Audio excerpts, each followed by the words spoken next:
네, 귀한 찬양 감사합니다. 우리의 삶의 자리가 날마다 주님의 은혜로 가득한 줄로 믿습니다. 요나서 1장 2절에 보면 하나님은 요나에게 이렇게 명령합니다. 너는 일어나 저 큰 성읍 니느웨로 가서 그것을 향하여 외치라. 그 악독이 내 앞에서 상달되었음이니라. 그런데 요나는 우리가 알듯이 니느웨로 가기 싫어서, 니느웨가 구원받는 것이 싫어서 여호와의 얼굴을 피하여 다시스로 가는 배를 탑니다. 하지만 인간이 아무리 발버둥 쳐도 하나님의 눈을 벗어날 수 있습니까? 하나님으로부터 벗어날 수 없습니다. 결국 요나는 풍랑을 만나게 되고 큰 물고기 뱃속으로 들어가게 됩니다. 물고기 뱃속에 들어간 요나는 그 속에서 하나님 앞에 회개하며 기도합니다. 주님이 나를 깊은 바닷속으로 던져버리셨습니다. 내가 주님의 목전에서 이렇게 쫓겨났을지라도 나는 주님의 성전을 다시 바라보겠습니다. 그 주님 앞에 감사의 제사를 드리고 소원을 갚겠습니다. 주님, 다시 나를 구원해 주세요. 나를 살려주세요. 하나님은 그 요나의 기도를 들으시고 물고기를 통하여 요나를 육지로 토해내게 하십니다. 2장에 보면 육지로 다시 나온 요나에게 하나님께서 다시 소명을 주시고 요나는 그 소명을 따라 니느웨로 가서 하나님의 말씀을 선포하는 이야기가 나옵니다. 물고기 뱃속에서 회개한 요나는 하나님의 명령에 따라 니느웨로 가서 말씀을 전합니다. 그런데 말씀을 전하는 요나의 태도는 전혀 하나님의 말씀을 전하는 선지자의 태도가 아니었습니다. 그는 여전히 니느웨 백성들이 회개하고 구원받는 것이 싫었습니다. 그래서 니느웨 백성의 구원을 선포하는 것이 아니라 그들의 멸망을 선포합니다. 정상적인 선포라면 어떻게 해야 합니까? 이 니느웨 백성들아, 너희들의 죄가 커서 하나님이 너희를 심판하시려고 하신다. 그러니 빨리 회개하고 돌이켜라. 이렇게 선포해야 맞습니다. 그런데 요나는 40이 지나면 니느웨가 무너질 것이다 라고만 선포합니다. 무조건 어떤 이유도 원인도 설명도 없이 니느웨가 무너질 거야, 멸망할 거야 라고만 선포했습니다. 물고기 뱃속에서 들어갔다 나온 그 요나가 그러한 고난을 경험했음에도 불구하고 여전히 그는 하나님의 뜻과는 다르게, 하나님의 계획과는 다르게 니느웨의 구원이 아니라 멸망을 선포했습니다. 사실 요나가 그렇게 니느웨를 미워하는 이유는 있습니다. 이스라엘 백성들이 니느웨를 미워하는 이유가 있었습니다. 하나님께서는 4장 11절에서 이런 말씀을 하십니다. 이 큰 성읍 니느웨에는 좌우를 분별하지 못하는 자가 12만여 명이요 가축도 많이 있나니 내가 어찌 아끼지 아니하겠느냐. 이 말씀에 따르면 니느웨 백성들은 좌우를 분별하지 못하는 사람들입니다. 다른 말로 하면 그들은 좌우를 분별하지 못하기 때문에 자기 마음대로 인생을 사는 사람들이고 죄악에 빠져 살아가는 사람들이라는 것입니다. 요나가 활동할 당시 주전 8세기의 니느웨는 아수르, 당시 근동을 지배하는 이 아수르의 수도였습니다. 아수르는 요나가 살던 북왕국 이스라엘과 경계를 맞대고 있는, 국경을 마주하고 있는 나라로서 나름 긴밀한 관계를 유지하고 있었습니다. 하지만 성경에는 아수르는 언제나 이스라엘의 대적으로 등장합니다. 요나가 있은 지, 활동한 지 50여 년 후인 주전 725년에 결국 북왕국 이스라엘은 그 아수르에게 멸망당하고 맙니다. 즉 요나를 비롯한 이스라엘 백성들에게는 아수르는 항상 미워할 수밖에 없는 대적이었다는 것입니다. 그런 아수르 사람들을 향하여서 하나님이 좌우를 분별하지 못하는 사람들이라고 말씀하셨습니다. 그 말씀의 의미를 자세히 설명하면 그들은 좌우를 분별하지 못하는 사람들이기에 무엇이 옳고 그른지 알지 못합니다. 어떤 것이 선이고 악인지를 제대로 분별하지 못합니다. 그래서 하나님의 뜻을 알지 못해서 결국 죄악을 저지르고 이스라엘 백성들을 핍박하는 사람들이었습니다. 이것이 바로 요나가 니느웨를 용서하지 못하는 이유이기도 했습니다. 하지만 하나님은 오히려 니느웨가 좌우를 분별하지 못하는 그 이유 때문에 그들을 구원하시려고 합니다. 니느웨에는 좌우를 분별하지 못하는 자가 12만여 명이요 가축도 많이 있나니 내가 어찌 아끼지 아니하겠느냐. 비록 좌우는 분별하지 못하는 자들이지만 그들이 12만 명이 넘는 사람들입니다. 네, 그들에게는 수많은 가축들도 있습니다. 하나님은 그 생명을 귀히 여기시는 거죠. 불쌍히 여기시는 거죠. 아끼시는 것입니다. 이것이 하나님의 마음이었습니다. 요나에게는 좌우를 분별하지 못하는 그들이 심판의 대상, 멸망의 이유가 될 수 있었지만 하나님에게는 그것이 구원의 이유가 된다는 것입니다.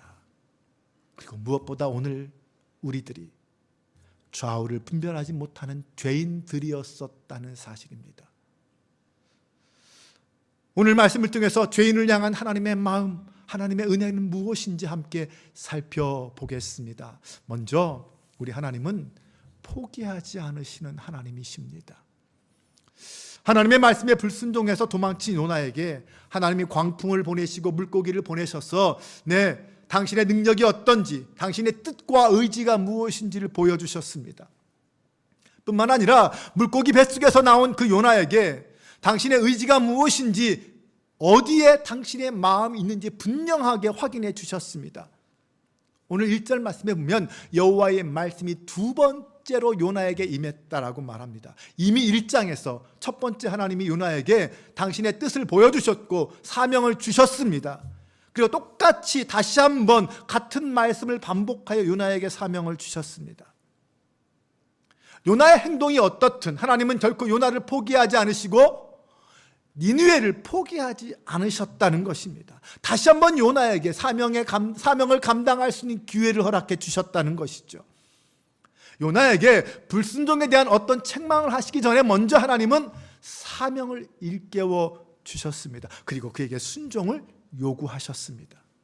일어나 저 큰 성읍 느느웨로 가서 내가 내게 명한 바를 그들에게 선포하라.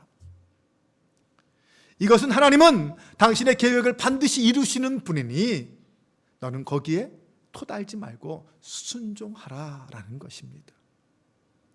이처럼 하나님은 당신의 병들의 불순종과 때로는 기대에 못 미치는 행동에 있음에도 불구하고 당신이 선택한 사람들은 결코 포기하지 않으십니다. 구약에서는 그 대표적인 인물이 요나라면 신약에서는 그 대표적인 인물이 베드로라고 할 수 있습니다.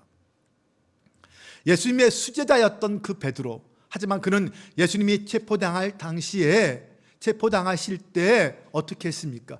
예수님을 버리고 도망쳤고 예수님을 3번씩이나 부인했습니다. 그 순간 예수님과 눈이 마주치는 그 수치와 비참함도 그는 경험했습니다.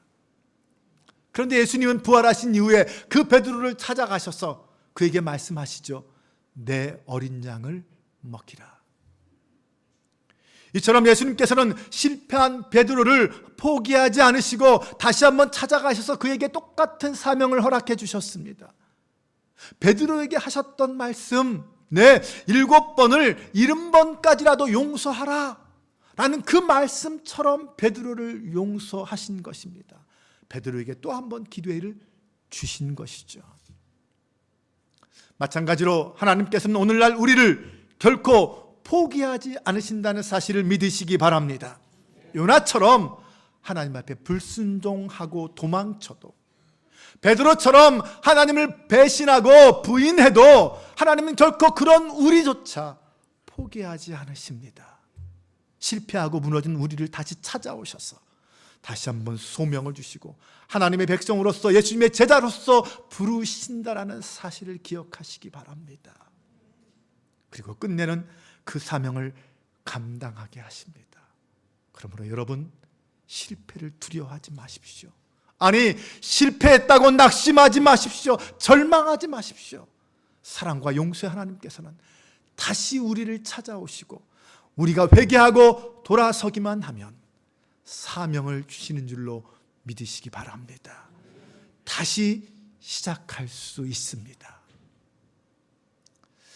하나님의 명령에 불순종했던 요나는 물고기 뱃속에서 죽을 날을 기다리다가 하나님의 은혜로 구원을 받았습니다. 그리고 하나님은 다시 한번 그에게 사명을 주시죠.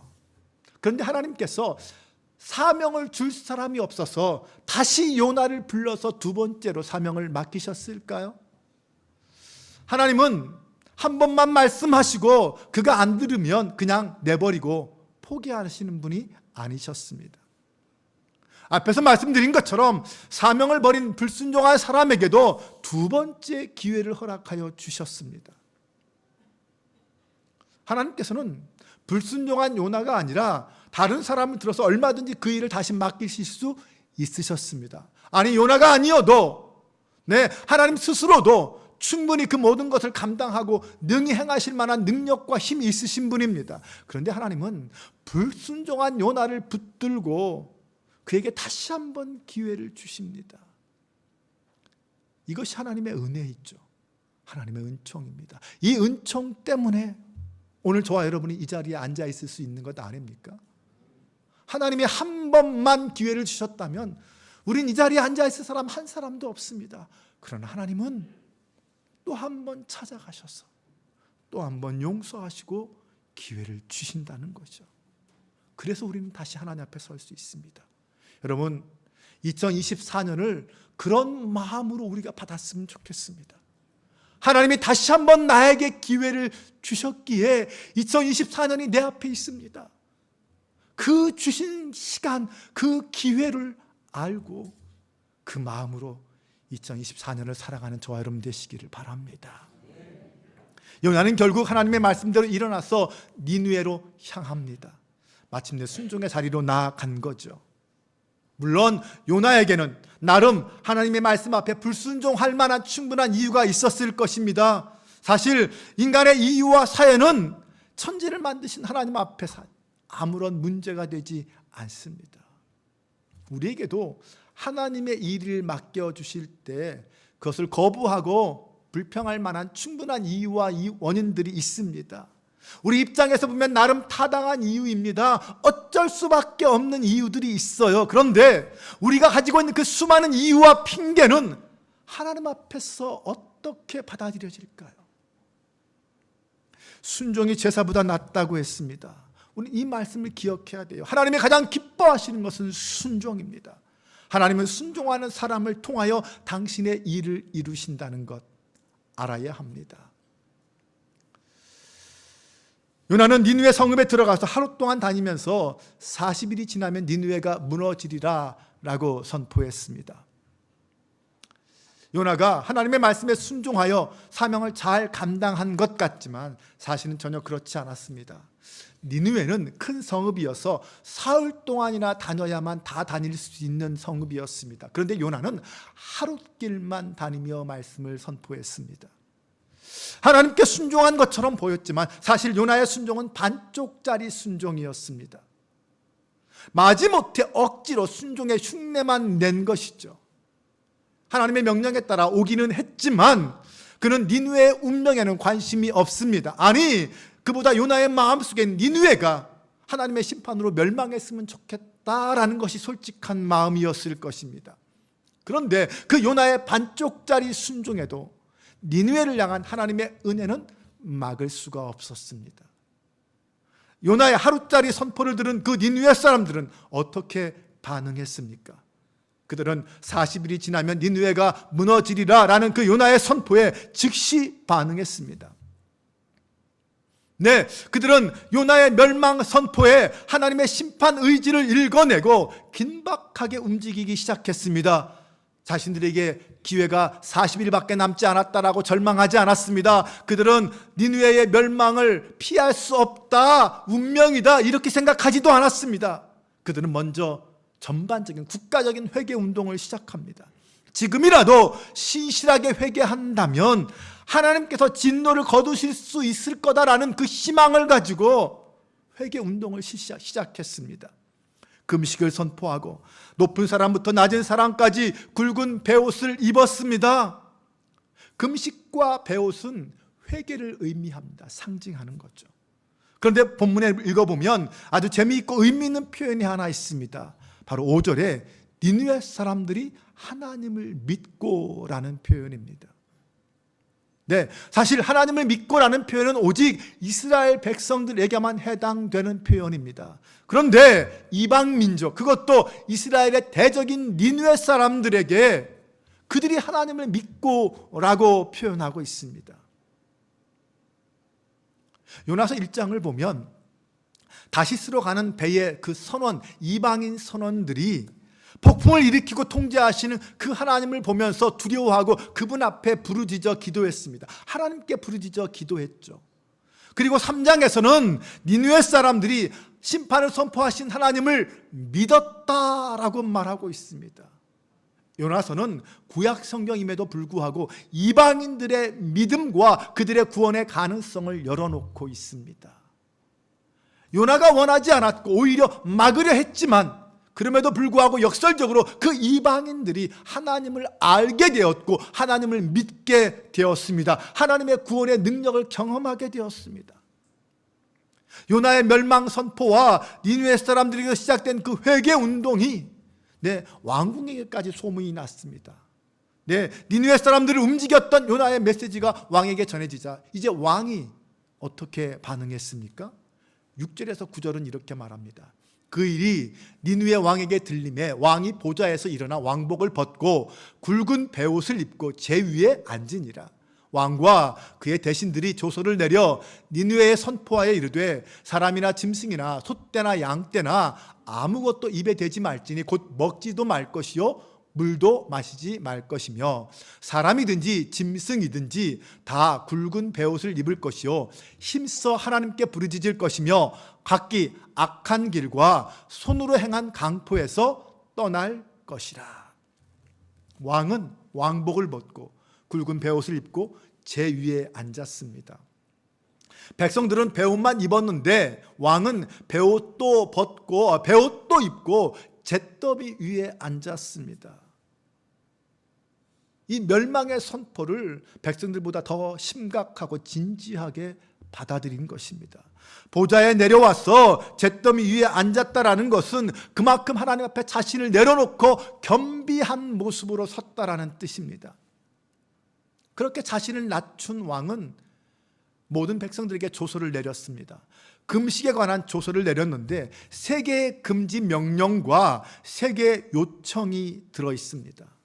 왕이 니느웨에 선포한 그 금식은 그 범위와 철저함에 있어서 일반적인 금식과는 차원을 달리했습니다. 사람뿐만 아니라 짐승들도 다 금식해야 했어요. 먹는 것뿐만 아니라 마시는 것조차 하지 말아야 했습니다. 소나 양이나 예외 없이 다 금식해야 했습니다. 해야 할 것 3가지는 사람이나 짐승이나 모두 굵은 베옷을 입어야 했고 온 힘을 다해 하나님께 기도해야 했습니다. 또한 악한 길과 손으로 행한 강포에서 떠나야 했습니다. 처음 앞에 둘은 애도의 행위를 의미한다면 마지막 3번째는 진정한 회개의 실천, 행동적 실천을 말합니다.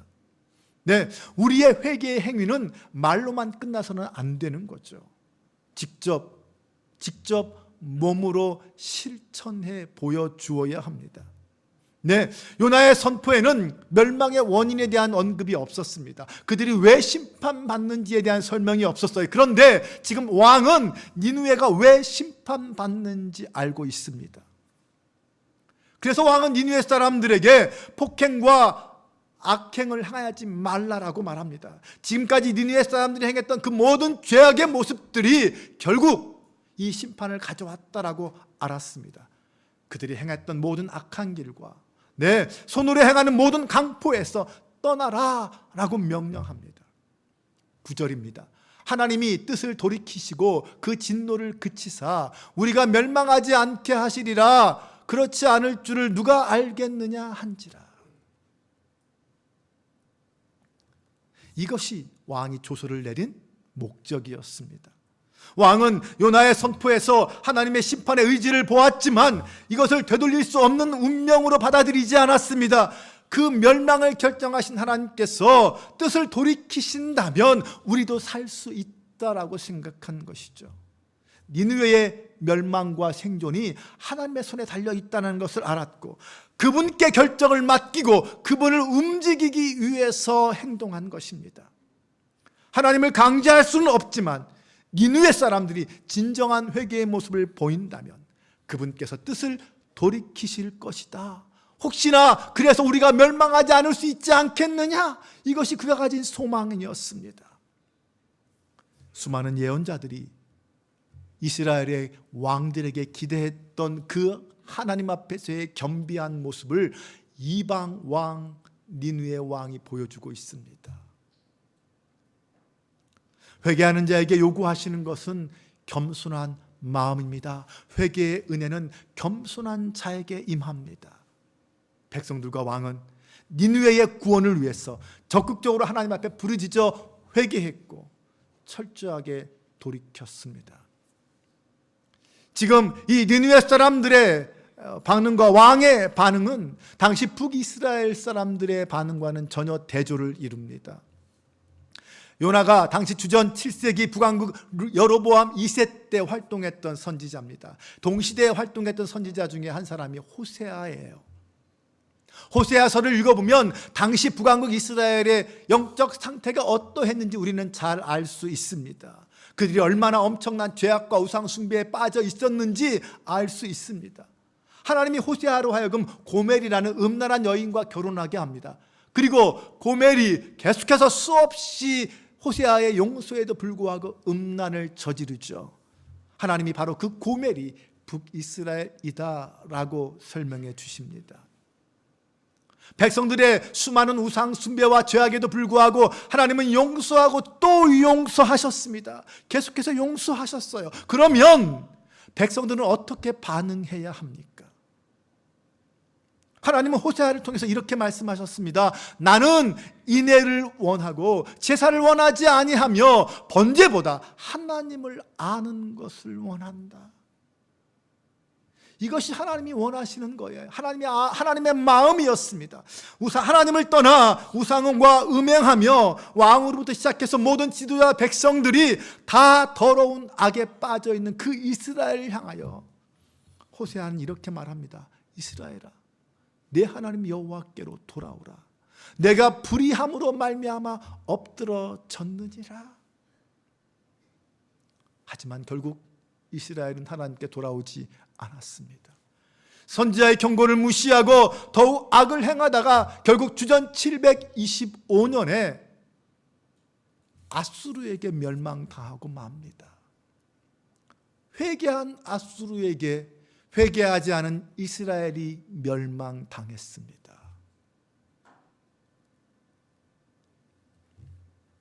이것이 북이스라엘의 영적 상태였어요.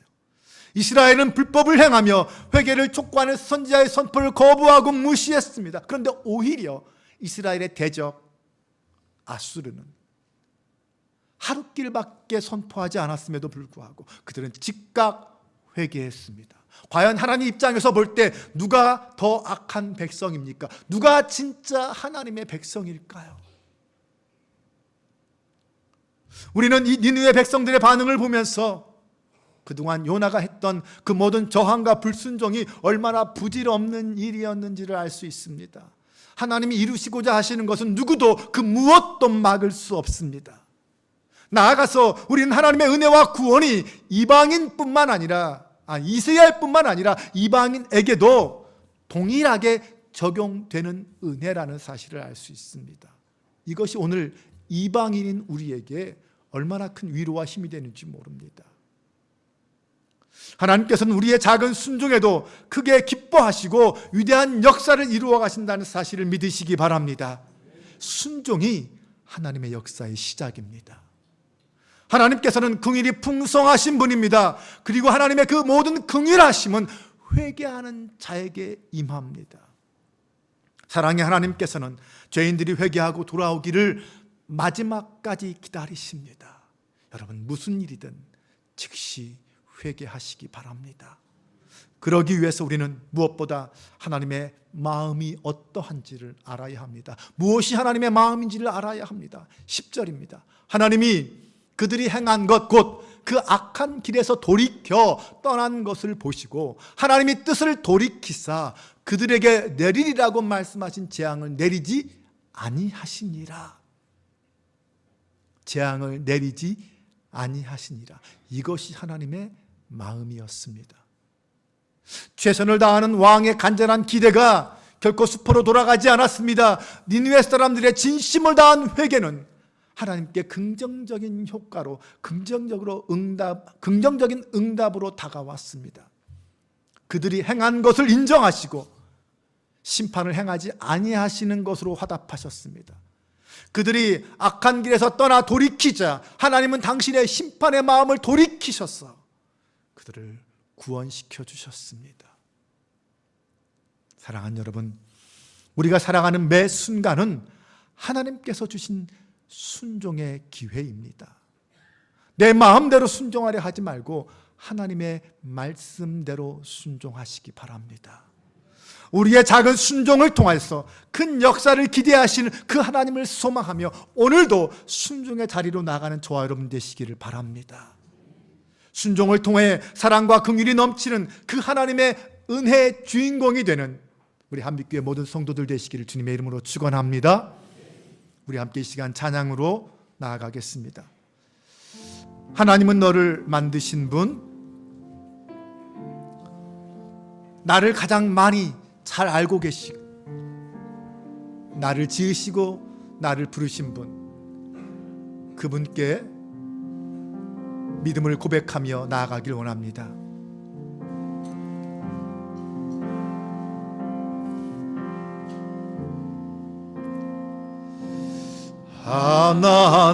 하나님은 너를 만드신 분, 너를 가장 많이 알고 계시며 하나님은 아멘. 너를 만드신 분, 너를 가장 깊이 이해하신단다. 하나님은 너를 지키시는 분, 하나님은 너를 지키시는 분, 너를 절대 포기하지 않으며 하나님은 너를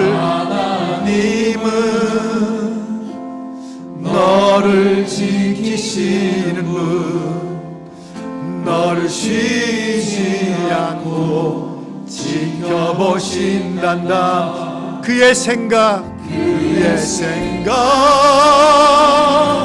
셀 수 없고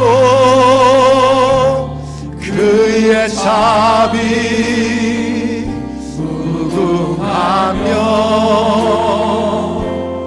그의 자비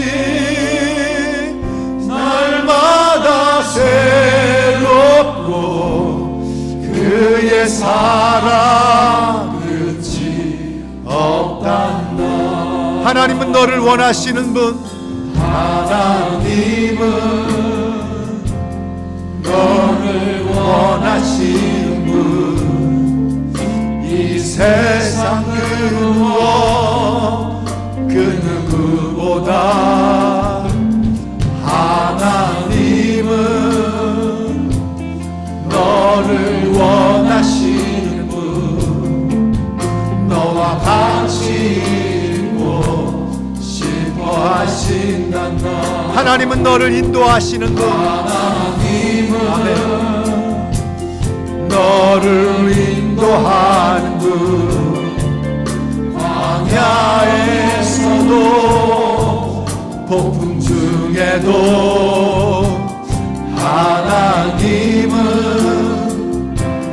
너를 인도하는 분, 그 조장으로 인도하신단다.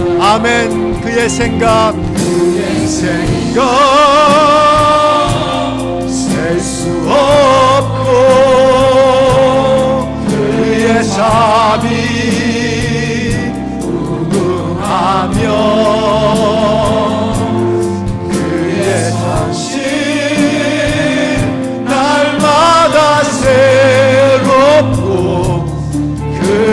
사랑 끝이 없다. 우리 함께 이 시간 눈을 감고 기도하길 원합니다. 하나님은 큰 성 니느웨의 구원을 포기하지 않으셨습니다. 비록 죄악이 가득한 성읍이었지만 하나님의 뜻은 심판에 있지 않고 구원에 있었습니다. 오늘 우리를 향하신 하나님의 뜻도 심판이 아니라 구원이십니다. 오늘도 주님은 우리의 참된 회개를 기다리고 계십니다. 악한 길에서 돌이켜 하나님께 나아가는 성도가 되게 하여 주옵소서. 나의 연약함을 인정하고 순종과 인내의 삶으로 하나님과 이웃을 사랑하는 성도가 되게 하여 주옵소서. 다 같이 이 마음 품고 같이 주여 한번 외치고 기도합니다. 주여, 우리를 사랑하시는 아버지 하나님, 우리와 함께 하시고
아버지 하나님, 죄악이 가득하여 하나님의 심판을 받아야 했던 큰 성 니느웨도 회개함으로 구원받았음을 보았습니다.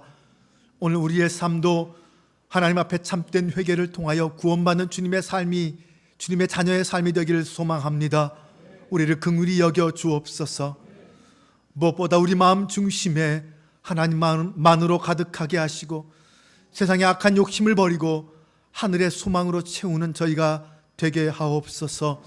사랑의 주님, 우리를 향한 주님의 사랑은 끝까지 신실한 사랑이심을 믿습니다. 누구도 막을 수 없는 하나님의 사랑과 은혜 앞에서 날마다 감사와 순종의 길을 걸어가는 저희 모두가 되게 하여 주옵소서. 우리의 구원을 위해 당신의 독생자도 아끼지 않으신 하나님의 사랑을 기억합니다. 그 사랑 때문에 오늘 우리가 여기에 있음을 믿습니다. 주님이 우리에게 베푸신 그 사랑, 그 은혜를 기억하며 우리의 이웃과 동역자들에게 사랑과 소망의 사람으로 살게 하여 주옵소서. 우리 주 예수 그리스도의 이름으로 기도합니다. 아멘.